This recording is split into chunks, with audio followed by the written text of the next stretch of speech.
I'm about to share study techniques your teachers don't want you to know.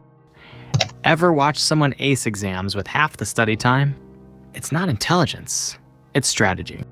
Most people study completely wrong. They highlight text, reread notes, and hope something sticks. Your brain doesn't work that way. It craves challenge, not mindless repetition.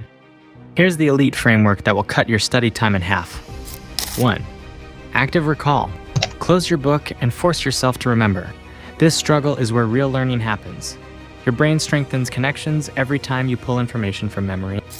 2. Spaced repetition. Study in short bursts across days, not marathon sessions. Your brain builds stronger neural pathways when you return to material after almost forgetting it. 3. The Feynman technique.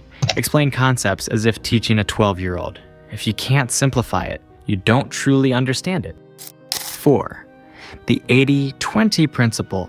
Identify the vital 20% that delivers 80% of results. Focus there first.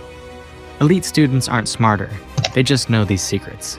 Try this system for 1 week. Your results will shock you. What technique will you try first?